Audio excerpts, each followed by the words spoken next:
রে আমি বলি আমার সন্তান, আমার ছেলে, আমার মেয়ে, না এটা আমার না, এটা তো আমার আল্লাহ। আল্লাহ আমাকে দিছে তাই আমার হয়েছে। আমি তো কিছুদিনের জন্য আছি, হ্যাঁ আজ আছি তো কাল নাই। এজন্য তো কবি বলেন মাটির বাড়ি মাটির ঘর মাটির রবে বিছানা, আইসো একা যাইবা একা, সঙ্গে তো কেউ যাবে না। আল্লাহ তাআলা বলেন আযাব থেকে বাঁচার তৃতীয় নাম্বার মাধ্যম হলো আমি তোমাকে যে জান দিয়েছি, যে মাল দিয়েছি, ওই জান দ্বারা মাল দ্বারা জিহাদ করে সংগ্রাম করে আমার দ্বীনের কাজ তোমাকে করতে হবে। আমার দ্বীন ইসলাম তোমাদেরকে জিন্দা করতে হবে। আল্লাহ তাআলা বলেন তিনটা মাধ্যম আযাব থেকে বাঁচার, আমি আল্লাহর উপর ঈমান, আমার রাসূলের উপর ঈমান ও বিশ্বাস, এবং তোমার জান দিয়ে তোমার মাল দিয়ে আমার দ্বীনের কাজ, আমার ইসলামের কাজ যদি তুমি করতে পারো, বিআমওয়ালিকুম ওয়া আনফুসিকুম, আল্লাহ বলে বান্দারে শুনিয়া রাখো, জানিয়া রাখো, তাহলে তুমি মুমিন হয়ে গেলা। সুবহানাল্লাহ। আল্লাহ তাআলা তো বলেন যালিকুম খায়রুল লাকুম ইন কুনতুম তা'লামুন।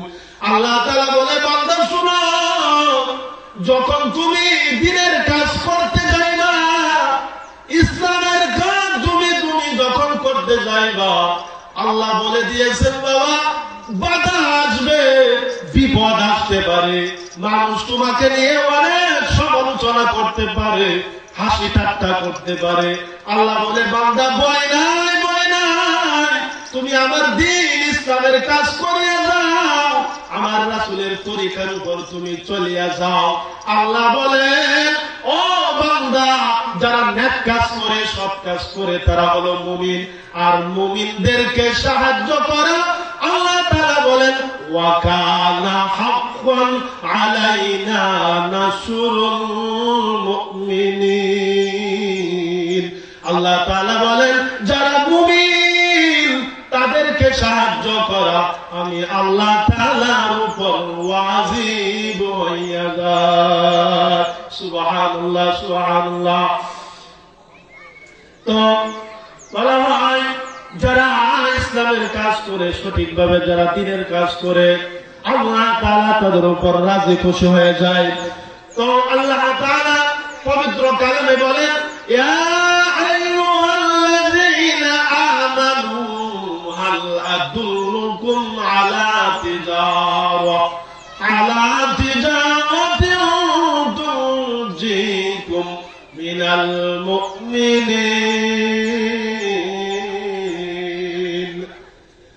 আল্লাহ তাআলা আরেক জায়গায় বলেন ইয়া আইয়ুহাল্লাযীনা আমানু কু আনফুসাকুম ওয়া আহলিকুম নারা, হে ঈমানদারেরা তোমরা জাহান্নামের আগুন থেকে বাঁচো, তোমরা নিজেরা জাহান্নামের আগুন থেকে বাঁচো। এত বড় তোমাদের আহাল, তোমাদের পরিবার পরিজন যারা আছে তাদেরকে আল্লাহর হুকুম পালন করার মাধ্যমে, রাসূলের তরিকার উপর চলানোর মাধ্যমে তাদেরকে আযাব থেকে বাঁচাও। বাবা আল্লাহ তাআলা তার নাফরমান বান্দা বান্দীদের জন্য যে আযাবের ব্যবস্থা করে রাখছেন তার নামেই হইল দুজক। বাবা ওই দুজকে সুখ শান্তি আরাম বলতে কিছুই নাই, শুধু আছে আযাব, শুধু আছে কষ্ট যন্ত্রণা। তো আল্লাহ তাআলা তার নাফরমান বান্দাদের জন্য যে জায়গা বানাইছেন ওইটাই দুজক। দুজকটা কেমন হবে? একদিন আল্লাহর নবী মুহাম্মদুর রাসূলুল্লাহ সাল্লাল্লাহু আলাইহি ওয়াসাল্লাম সাহাবাদেরকে নিয়ে কথা বলতেছিলেন।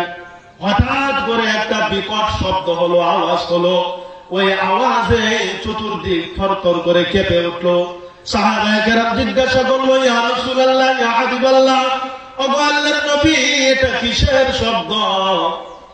আল্লাহর রাসূল বলেন ও আমার সাহাবারা 70 বছর আগে জাহান্নাম জাহান্নামের কিনারা হইতে বাড়ি একখানা পাথর জাহান্নামের নিচের দিকে ছেড়ে দেওয়া হয়েছিল। আর 70 বছর পরে ওই পাথরটা জাহান্নামের তলায় গিয়া ঠেক লাগলো, ইহা তার ওই শব্দ। তো একটা পাথর জাহান্নামের তলায় যাইতে 70,000 বছর সময় লাগে গেছে, তাহলে ওই জাহান্নামের আযাবটা কত ভয়ানক হবে।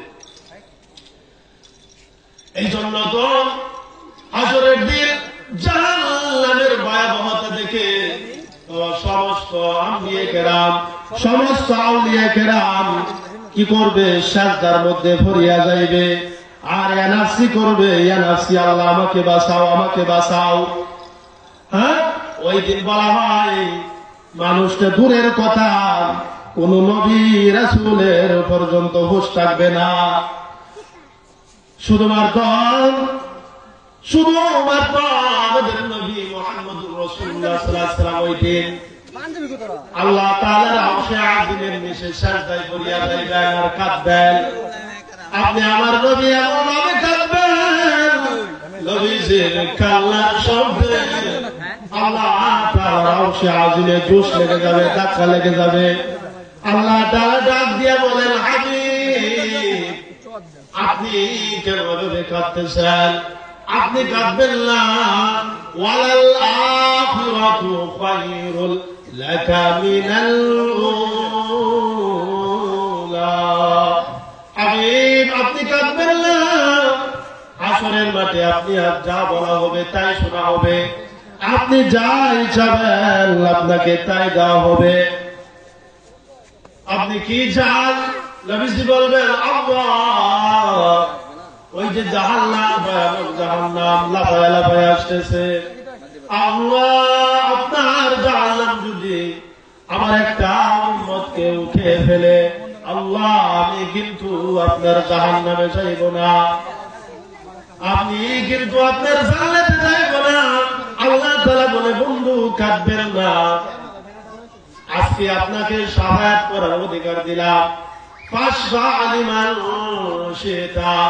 নবীজি বলেন, আল্লাহ তাআলা বলেন এমন শাফায়াতের অধিকার দিলাম, আপনার উম্মতের মধ্যে যাকে আপনার খুশি হয়, যাকে আপনার পছন্দ হয়, তাদেরকে নিয়ে আপনি নবী সোজা জান্নাতে চলিয়া যান। সুবহানাল্লাহ। এই জন্য তো আমি বলি, দিন রাত কাঁদি শুধু নবীকে পেতে, মুদের জন্য কান্দেন নবী ওই মদিনাতে। দিন রাত কাঁদি শুধু নবীকে পেতে, মুদের জন্য কান্দেন নবী ওই মদিনাতে। আমি যাব কবরেতে, কেউ তো যাবে না, 2-3 দিন কাদার পরে মনে রাখবে না। আমি যাব কবরেতে, কেউ তো যাবে না, 2-3 দিন কাদার পরে মনে রাখবে না। উম্মতের মায়ায় নবী, উম্মতের মায়ায় নবী আছেন কাঁদিতে, তোদের জন্য কান্দেন নবী ওই মদিনাতে। দিন রাত কাঁদি শুধু নবীকে পেতে, মুদের জন্য কান্দেন নবী ওই মদিনাতে। আল্লাহ নবীকে প্রথম সৃষ্টি করে, বন্ধুকে বন্ধু দেখে মায়ার নজরে।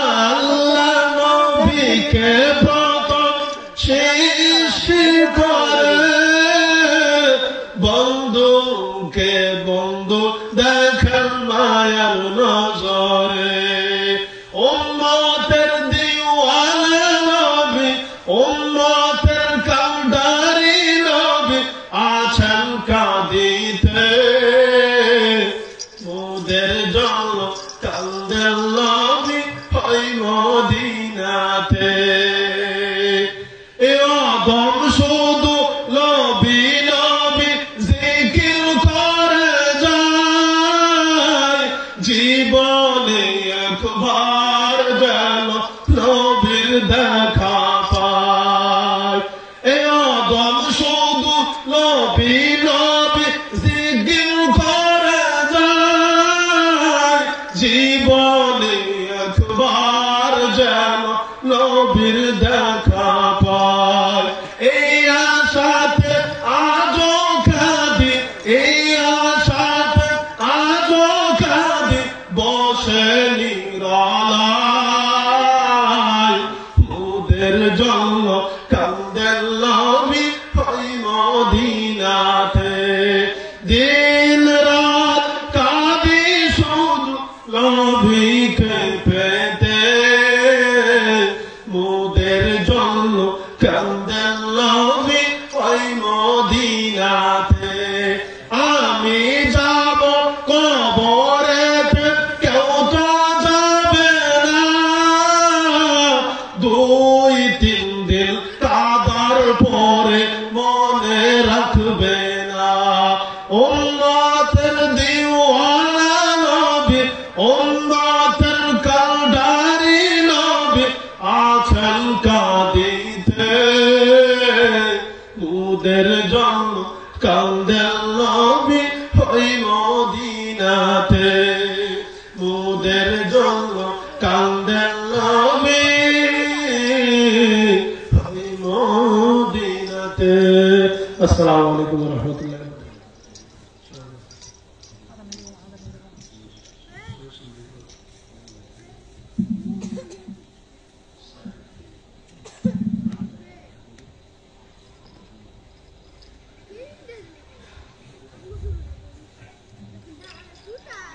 একদিন হযরত জিবরাইল আলাইহিস সালাতু ওয়াস সালাম আল্লাহ নবী মুহাম্মদ রাসূলুল্লাহ সাল্লাল্লাহু আলাইহি ওয়াসাল্লামের কাছে আসলেন নবীজি লক্ষ্য করে দেখলেন জিবরাইলের চেহারা বড় পেরেশানি জিবরাইলের চেহারা বড় পেরেশানি নবীজি জিজ্ঞাসা করলেন হে জিবরাইল কি ব্যাপার আপনাকে এত পেরেশান লাগতেছে কেন জিবরাইল বলে ইয়া রাসূলুল্লাহ ইয়া হাবিবাল্লাহ এইমাত্র আমি জাহান্নাম থেকে আসলাম হুজুর গো জাহান্নামের আযাব আমি জিবরাইল আমার চোখে দেখে আসলাম ইয়া রাসূলুল্লাহ ওই জাহান্নামের আযাব দেখে আমি জিবরাইলের ভয় হইতেছে ভয়ে আমার কলিজা শুকায়া যাইতেছে নবীজি ডাক দিয়া বলেন ভাই জিবরাইল আপনি এত বড় ফেরেশতা নূরের তৈরি ফেরেশতা আপনার জাহান্নামের আযাব দেখে ভয় হইতেছে কেমন আযাব দেখলেন একটু বলেন জিবরাইল ডাক দিয়া বলে ইয়া রাসূলুল্লাহ ইয়া হাবিবাল্লাহ জাহান্নামে আমি দেখে আসলাম জাহান্নামবাসীদেরকে যে পোশাকটা পরানো হইবে হুজুর গো ওই পোশাকটা এতই দুর্গন্ধ ওই জাহান্নামের পোশাকের 1 ইঞ্চি কাপড় যদি দুনিয়ার এক প্রান্তে লটকায়া দাও হয় গো নবী ওই 1 ইঞ্চি কাপড়ের দুর্গন্ধে দুনিয়ার সমস্ত প্রাণী মারা যাবে জিবরাইল ডাক দিয়া বলে হুজুর শুধু তাই না জাহান্নামে দেখে আসলাম জাহান্নামবাসীদেরকে যে জিঞ্জির দ্বারা বাঁধা হয়েছে গো হুজুর ওই জিঞ্জিরটা আগুনের জিঞ্জির এত উত্তপ্ত এতই তাপ ওই জিঞ্জিরের 1 তুলা জিঞ্জির যদি দুনিয়ার সবচাইতে উঁচু পাহাড়ের উপর রাখা হয় ওই পাহাড় জ্বলে পুড়ে শেষ হয়ে যাইবে এত বড় 7 জমিন সেট করে ওই জাহান্নামের জিঞ্জির জাহান্নামে গিয়াই পৌঁছবে বাবা আদম আলাইহিস সালাম যখন দুনিয়াতে এসেছিলেন, উনার রান্না করার জন্য আগুনের প্রয়োজন হইল। আল্লাহ তাআলা জিবরাইলকে বললেন, মালাক ফেরেশতার কাছ থেকে অনুমতি নিয়ে জাহান্নাম থেকে কিছু আগুন নিয়ে আসো। জিবরাইল বলে, আল্লাহ কতটুকু আগুন আনবো? আল্লাহ বলে, জাহান্নামের আগুন বড় তাপ, সহ্য করতে পারবে না, 1 ফুট পরিমাণ আগুন নিয়ে আসো।